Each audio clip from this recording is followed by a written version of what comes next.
गांव की ताजी सुबह, मिट्टी की खुशबू हवा में तैर रही थी। लेकिन दो मासूम दिलों में तूफान था। 10 साल का भोलू और उसकी नन्ही बहन गुड़िया। कुछ ही महीने पहले एक बीमारी ने उनके माँ बाप को छीन लिया था। हंसी से भरा घर अब खामोशी में डूबा था। चाचा रमेश ने उन्हें अपने साथ तो रखा, मगर ये घर प्यार का सहारा नहीं, मजबूरी का बसेरा बन गया। आंगन में चाची कमला खड़ी थीं, चेहरे पर गुस्सा, हाथ में झाड़ू। अरे भोलू, अभी तक बर्तन नहीं धोए? और तू गुड़िया, ये झाड़ू ठीक से क्यों नहीं लगता तुझे? खाना खिलाती हूँ, सिर पर नहीं बैठा रही। चाची के अपने बच्चे पप्पू और चिंकी आराम से बैठकर नाश्ता खा रहे थे। वहीं भोलू और गुड़िया बिना कुछ बोले सिर झुकाए काम कर रहे थे। उनके चेहरे पर थकान, आंखों में डर और दिल में अकेलापन था। गुड़िया, सहन कर ले, मैं हूं ना, एक दिन सब बदल जाएगा। भैया, क्या हमें कोई अपना समझेगा कभी?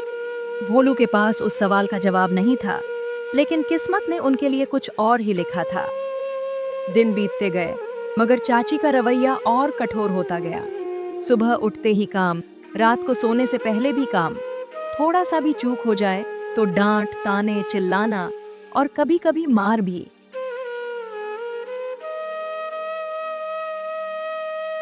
एक दिन दोपहर में थकी हुई गुड़िया से गलती से एक गिलास हाथ से छूटकर टूट गया। देख गुड़िया, फिर गिलास तोड़ दिया। एक काम भी ठीक से नहीं होता, निकम्मी लड़की। चाची ने गुस्से में आकर गुड़िया को जोर से धक्का दे दिया। छोटी सी गुड़िया फर्श पर गिर पड़ी। उसका हाथ छिल गया और वो जोर जोर से रोने लगी। भोलू का दिल चीर गया। वो दौड़कर बहन के पास आया। गुड़िया, तू ठीक तो है?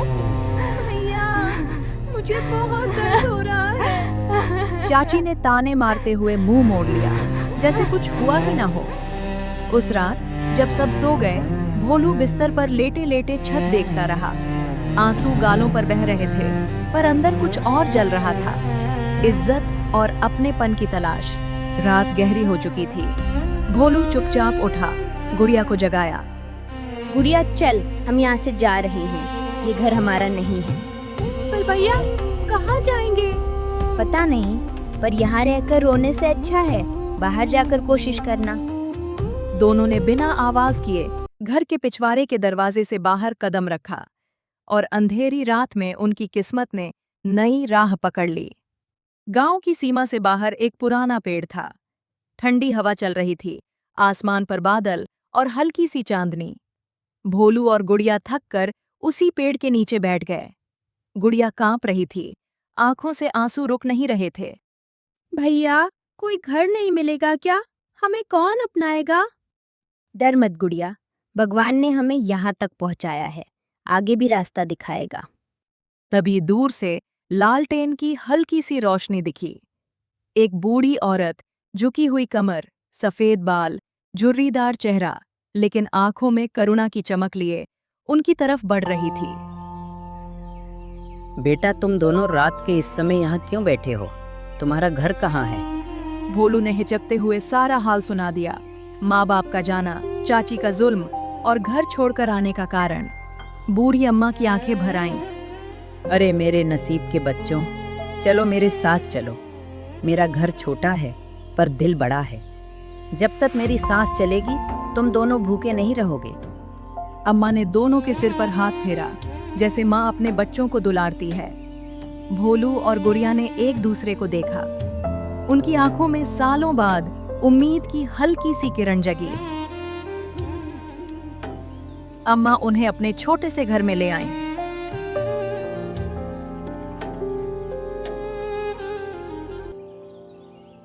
अगली सुबह सूरज की हल्की किरणें अंदर आईं, तो भोलू और गुड़िया की आंख खुली। अम्मा रसोई में आटा गूंथ रही थीं। चूल्हे पर तेल गरम हो रहा था। उठ गए मेरे राजकुमार और राजकुमारी। चलो, थोड़ी मदद करोगे तो मजा आएगा। हाँ अम्मा, हम आपकी मदद करेंगे। मैं भी समोसे मोड़ना सीखूंगी। कुछ ही देर बाद अम्मा ठेला लेकर बाहर चलीं, तो भोलू भी आगे बढ़। अम्मा, ठेला मैं भी संभालूंगा।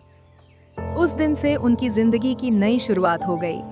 दर्द के बाद मेहनत और प्यार का अध्याय खुल चुका था। दिन बीतने लगे। भोलू अम्मा के साथ ठेला लगाने जाता, ग्राहकों को पुकारता और गुड़िया कागज के थैले तैयार करके देती। लोग अक्सर पूछते, अम्मा, ये बच्चे कौन हैं? मेरे बच्चे हैं, नसीब से मिले हैं मुझे। शाम को जब ठेला वापस आता तो तीनों बैठकर साथ खाना खाते। कभी गुड़िया हंसते हंसते गिर जाती, कभी भोलू कोई मजेदार बात बोल देता। देखो बच्चों, गरीबी से डरना मत। मेहनत करने वाला कभी असली मायने में गरीब नहीं होता। दिल अच्छा हो तो भगवान देर से ही सही पर देता जरूर है। अम्मा, मैं वादा करता हूँ एक दिन मैं आपकी मेहनत को आगे बढ़ाऊंगा। कभी जो रातें आंसुओं में कटती थीं, अब वही रातें सुकून में गुजरने लगीं। दर्द का जख्म भरे तो नहीं थे, पर उन पर अम्मा के प्यार की पट्टी जरूर बंध चुकी थी।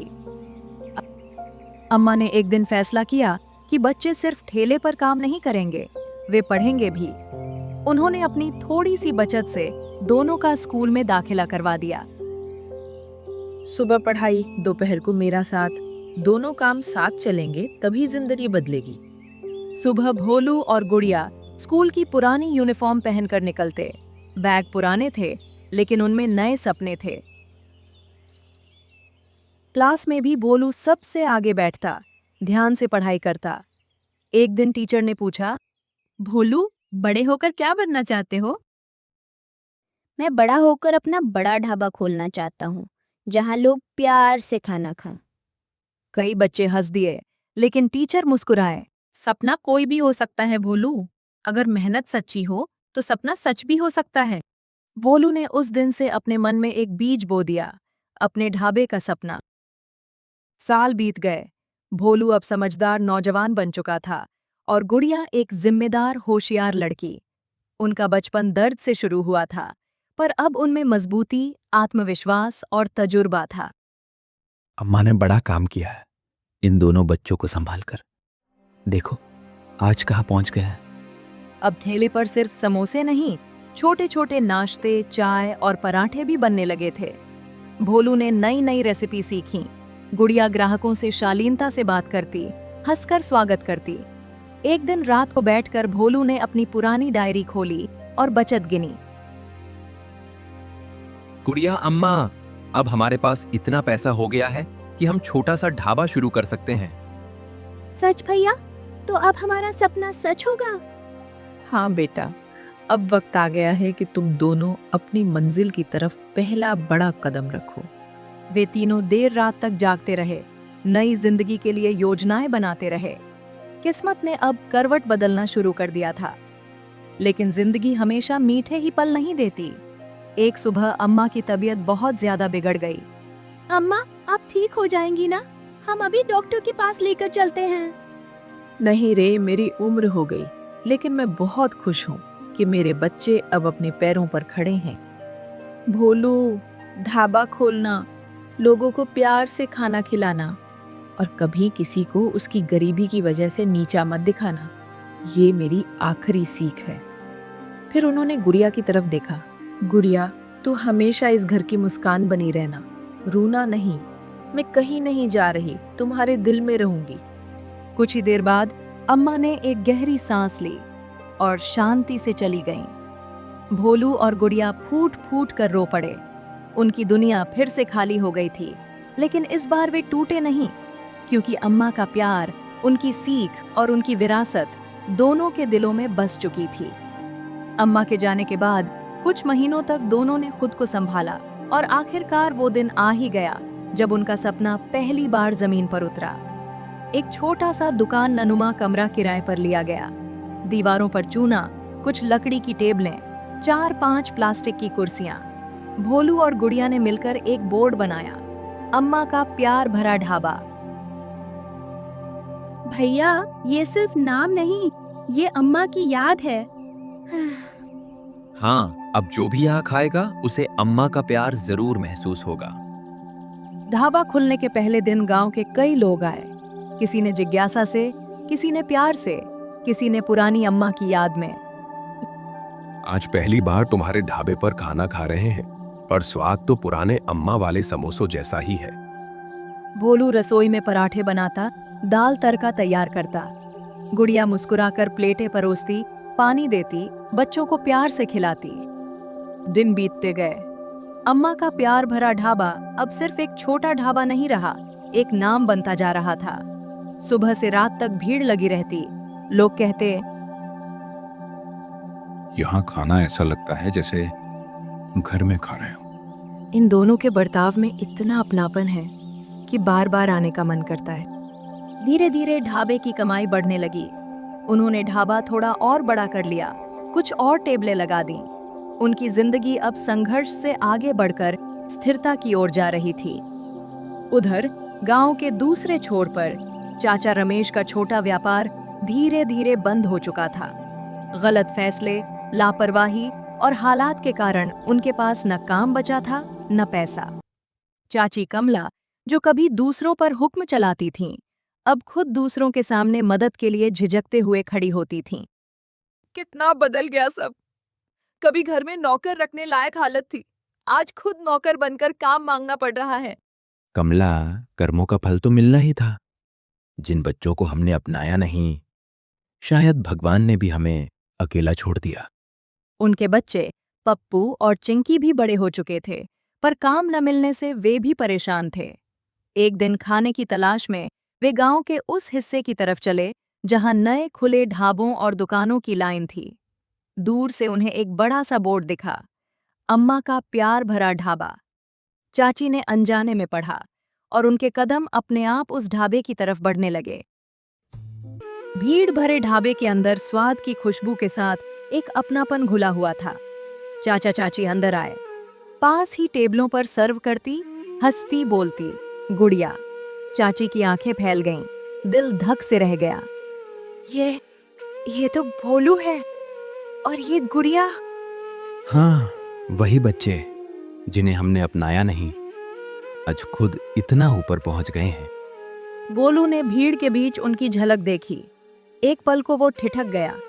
अतीत की सारी यादें, दर्द, डांट, गुड़िया के आंसू, सब एक पल में आंखों के सामने घूम गए। गुड़िया भी ट्रे लेकर आई और जैसे ही चाची को देखा, उसके कदम रुक गए। भैया, ये चाचा और चाची हैं। कुछ पल के लिए न कोई बोला न कोई हिला। फिर चाची की आंखों से आंसू बहने लगे। वे आगे बढ़ीं और हाथ जोड़कर खड़ी हो गईं।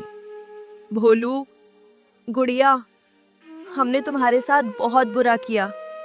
तुम्हें बच्चे नहीं, बोझ समझा। आज हमारी सजा हमारे सामने खड़ी है।